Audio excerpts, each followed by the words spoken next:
Last video में एक comment आया कि सर रिहर्सल और प्रिपरेशन कैसे करें। तो मेरे दोस्त इस वीडियो में हम बात करने वाले हैं रिहर्सल और प्रिपरेशन करें तो करें कैसे। देखिए, प्रिपरेशन करने से पहले दो चीजें होती हैं, एक होती है प्री प्रिपरेशन और एक होती है पोस्ट प्रिपरेशन। तो प्री प्रिपरेशन की बात करें, वैसे काफी सारी वीडियोस बना चुका हूं। देखिए, अपनी ऑडियंस के बारे में एनालिसिस करें, अपनी ऑडियंस को जाने, नो योर ऑडियंस वीडियो देखिएगा, समझ में आएगा और उसके बाद में अपनी ऑडियंस की प्रॉब्लम का सॉल्यूशन आप दे रहे हैं। देखिए, अगर बात करेंगे ऑडियंस के पते की, तो ऑडियंस आपका पता ढूंढेगी। अपनी ऑडियंस के बारे में जानिएगा, अपनी ऑडियंस की जो प्रॉब्लम है उसका सॉल्यूशन आप दे रहे हैं या नहीं। उसके बाद में कंटेंट किसी प्रकार से लिखिए कि ऑडियंस करे अरे वाह। तो ऐसी वीडियोस बना चुका हूं, लेकिन इस वीडियो में हम बात करेंगे रिहर्सल करें तो करें कैसे।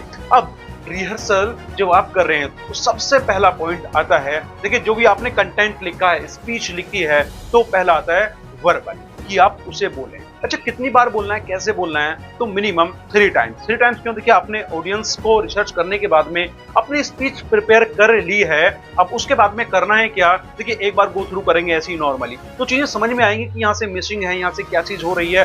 सेकंड टाइम जब करेंगे तो समझ में आएगा कि मैं इसमें क्या ऐड कर सकता हूँ और क्या इसमें से रिमूव कर सकता हूँ और किस प्रकार से मेरा फ्लो बन रहा है। और जब थर्ड टाइम इसको करेंगे तो चीजें एक फ्लो में बन जाएंगी। तो और नंबर सेकंड आता है वीडियो। देखिए, आप क्या कर सकते हैं, अपनी एक वीडियो रिकॉर्ड करिएगा। अब आप स्पीच तैयार कर ली है, आपने जो भी कंटेंट बोलने वाले हैं, जो भी प्रॉब्लम का सॉल्यूशन आप अपनी ऑडियंस को देने वाले हैं, वो चीजें आपने क्या कर लिया, प्रिपेयर कर लिया है। और 2-3 बार जाकर के शीशे के सामने खड़े होकर के उस चीज को आपने एक बार रिवाइज कर लिया है। जो चीज ऐड करनी है वो भी कर दी है। लेकिन अब करना है क्या, सबके हाथ में क्या होता है यार, मोबाइल फोन होता है, सामने कैमरा रखिएगा और अपनी स्पीच को एक बार बोलना शुरू कर दीजिए, खटाखट खटाखट खटाखट बोलना शुरू कर दीजिए और चीज को फिर सुनिएगा एज एन ऑडियंस। कि सामने अगर आप ऑडियंस होते तो क्या किस प्रकार से सुन पाते, क्या आपको मजा आ रहा है, क्या बोर तो नहीं हो रहे हैं, इस प्रकार से जो सुनिएगा।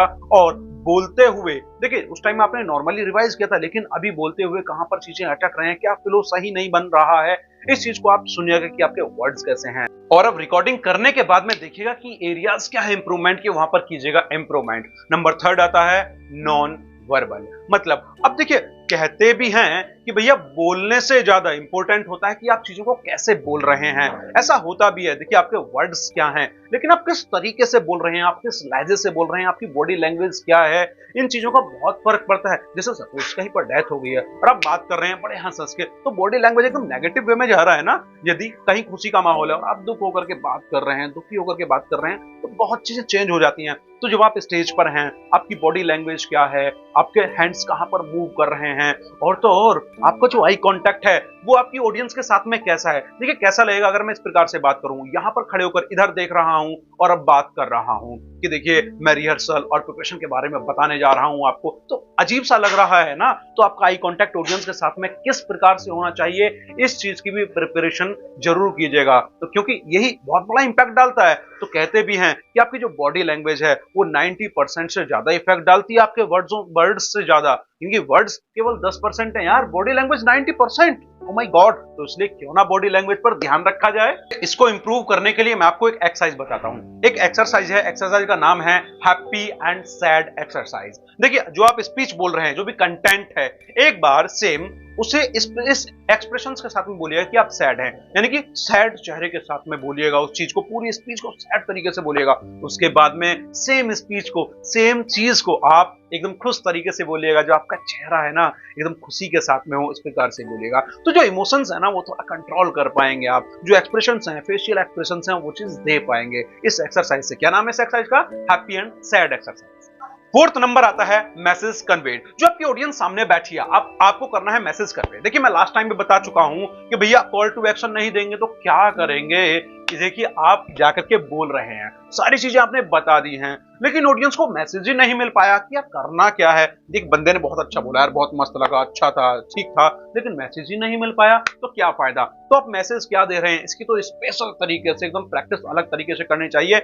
यार मेरा मेन मोटो तो ये है, देखिए चीजों के साथ मिला करके मैसेज तो मुझे ये देना है, तो फोकस ऑन योर मैसेज। और हाँ, उस मैसेज के साथ में जो आप ऑडियंस को दे रहे हैं, कहीं ऐसा ना हो कि ऑडियंस बोर होने लगे यार, चली जाए ऑडियंस, तो ऑडियंस बोर नहीं होनी चाहिए। या फिर आपका मैसेज बहुत ज्यादा लेंथी नहीं होना चाहिए, ऑडियंस को लगना ही नहीं चाहिए अच्छा लेंथी भी है तो उस प्रकार से बात करें यार लगे ना, मजा दे, पता नहीं लग पाए कि कब कब में ये समय निकल गया है आपके साथ, और ऑडियंस का मन करे यार अभी तो और होता, तो इस प्रकार से अपने मैसेज को बनाएं और मैसेज को कन्वे कर पाए। नंबर 5 आता है विजुअल एड्स। देखिए अब क्या होता है, कई प्रकार की स्पीच होती है, कई बार से कई टाइप से हमें डिलीवरी जाकर के करनी होती है अपनी स्पीच की, अपनी बातों के, अपने ऑडियंस के साथ में। एक तो ये कि नॉर्मल गए और हम पोडियम पे जाकर के बोलने लगे खटाखट खटाखट खटाखट खटाखट फटाफट फटाफट फटाफट बोले खटाखट खटा। लेकिन कई बार होता है कि हमें कुछ दिखाना होता है, कुछ प्रेजेंटेशन शो करनी होती है, कुछ वीडियोस दिखानी होती हैं, तो वो जो आपका मटेरियल है वो किस प्रकार का है, आपका व्हाइट बोर्ड क्या है, जो आपके पीछे बैकग्राउंड है, प्रोजेक्टर वो किस प्रकार से लग रहा है, इन चीजों का भी ध्यान रखना जरूरी है कि आप क्या दिखाने वाले हैं और किस प्रकार से दिखाने वाले हैं। देखिए जो आपकी स्पीच है, जो आप बोल रहे हैं, तो क्या आपकी पीपीटी के साथ में मैच हो रही है? ऐसा तो नहीं है कि आप कुछ और बोल रहे हैं और पीपीटी का सीक्वेंस कुछ और है, तो एक बार वो चेक कर लीजिए, क्योंकि फाइनल पॉइंट है आपने स्पीच तैयार की है, रिहर्सल कर ली है और बॉडी लैंग्वेज भी सेट हो चुकी है, लेकिन जो अगर आपका सीक्वेंस बिगड़ा तो ऑडियंस छोड़ने वाली नहीं है यार, तो समझ ही नहीं पाएगी, तो वो सीक्वेंस बिल्कुल सेट आना चाहिए। तो इन चीजों का विशेष प्रकार से ध्यान रखना है।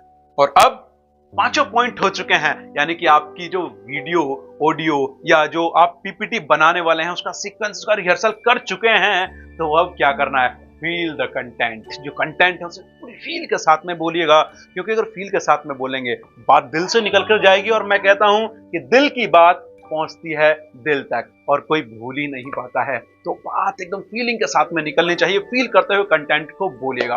अब देखिए सारी चीज हो गई, फाइनल पॉइंट ये आता है कि आप अपने रिहर्सल कर लिए, बैकग्राउंड में आ गए हैं, अगर पॉसिबल हो तो जिस वेन्यू पर आप जाकर के बोलने वाले हैं, ठीक है, एक बार उसको गो थ्रू कर लीजिएगा, वहां पर जाकर अगर पॉसिबल है तो रिहर्सल वहां पर जाकर कर लीजिएगा। क्योंकि कई बार होता है स्टेज कई टाइप की होती है, लाइटिंग कहाँ है, चीजें कहां पर है, कहां पर खड़ा होना है। कई बार क्या होता है आप रेंडमली पहुंचे हैं, तो जो पीछे का एरिया है, जो भी आपको शो करना है, जो पीछे बैकग्राउंड है या पीछे व्हाइट बोर्ड है, जो चीजें हैं मतलब जहां पे आपको शो करना है, कभी कभी क्या होता है हम उसे ब्लॉक कर देते हैं और ब्लॉक करने पर मजा नहीं आता। तो आपको कहां पर खड़ा होना है, किस पोजीशन में होना है, तो वो जाकर के रिहर्सल करिएगा और एक बार देखिएगा यार यहाँ पर चेयर की सीटिंग कितनी है, मतलब कितनी ऑडियंस आ सकती है, उस चीज का भी बड़ा इफेक्ट होता है। तो एक बार पॉसिबल है तो उस स्टेज पर जाइए, उस वेन्यू में जाइएगा और वहां पर टाइम से पहले पहुंच करके फील के साथ में कि ऑडियंस बैठी है, एक बार रिहर्सल कर लीजिएगा। और हाँ देखिए वहां की लाइटिंग कैसी है, और कभी क्या होता है हमें अपने लैपटॉप के साथ में वो पीपीटी रन करनी होती है, तो जो उनके इक्विपमेंट हैं क्या हमारे लैपटॉप के साथ में मैच कर पा रहे हैं, क्योंकि मैचिंग भी तो जरूरी है यार।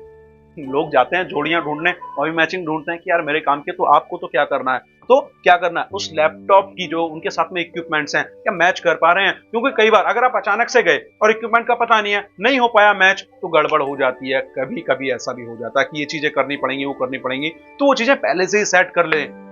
इससे क्या होगा, हमारी जो डिलीवरी, हम जो बोलने वाले हैं, हमारा जो मैसेज है एकदम मस्त तरीके से, एकदम टेंशन फ्री पहले से ही अपनी प्रिपरेशन के साथ में जाएंगे और अच्छे से टैकल कर पाएंगे। और साथ में एक चीज बिल्कुल मत भूलिएगा कि यार आपका टाइम स्लॉट क्या है, क्या आपको जो आपकी स्पीच है मॉर्निंग में बोलनी है, नून में बोलनी है या फिर इवनिंग में बोलनी है, क्योंकि इस चीज का इंपैक्ट होता है। देखिए क्या होता है सुबह सुबह एकदम फ्रेश माइंड से होते हैं, एकदम मस्त तरीके से होते हैं, लेकिन वही चीज सेम ऑडियंस के साथ में हो लंच के बाद में, तो लंच के बाद में थोड़ी सी क्या होती है, हम थोड़ा सा रिलैक्स फील नहीं करते हैं, थोड़ा सा थके थके से हो जाते हैं, होने लगती है, नींद सी आने लग जाती है। तो उस समय क्या करना होता है, आपको अपनी स्पीच के साथ में कुछ एक्सरसाइज, कुछ एक्टिविटीज ऐड करनी होती है, जिससे ऑडियंस फील करे तरोताजा और वो बोर ना हो, क्योंकि बैठे बैठे थक जाते हैं। तो इस प्रकार से आप उस चीज को भी सोचिएगा कि यार टाइम शेड्यूल क्या है, मॉर्निंग का है, नून का है या फिर इवनिंग का है, सुबह शाम दोपहर किस समय मैं बोलने वाला हूं, तो उसी हिसाब से भी प्रिपरेशन करनी जरूरी है। बीच में रखिएगा, हाँ वैसे कभी भी बोल रहे हैं तो बीच में अपनी एक्टिविटीज जरूर रखिएगा, जिससे ऑडियंस बोर ना हो और मजा लेती रही आपके साथ।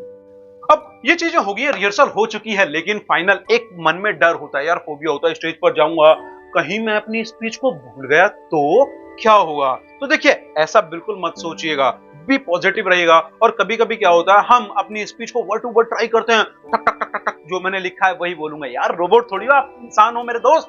तो इस प्रकार से वर्ड टू वर्ड नहीं बोलनी है, अगर बोलेंगे तो ऑडियंस पकड़ लेगी, यार इसको तो कुछ आता नहीं है, रट करके आया, रट्टू तोता है, तो रट्टू तोता नहीं बनना, चीजों को समझना है। बल्कि क्या करना है, देखिए एक टेक्निकल वे में चीजों को सेट करना है, आपकी हेडिंग्स को सेट करना है, उसके बाद में क्यूब कार्ड्स होते हैं, क्यूब कार्ड नॉर्मल कार्ड की तरह होता है, वहां पर अपने सीक्वेंस के साथ में हेडिंग के साथ में आप लिख सकते हैं और चीजें क्या होंगी सीक्वेंस में चलती रहेंगी। पीपीटी भी आप भी सीक्वेंस में चलते रहेंगे और चीजें भूलेंगे भी नहीं, क्योंकि आपके सामने क्या है क्यूब कार्ड्स हैं, कुछ नोट्स हैं। लास्ट वीडियो में बता चुका हूं कि किस प्रकार से नोट्स को हम बिछा सकते हैं, चीजों को कर सकते हैं। तो आई होप इन सभी चीजों के साथ में आप एक बेस्ट एक स्पीकर बन पाएंगे और चीजों को समझ पाएंगे।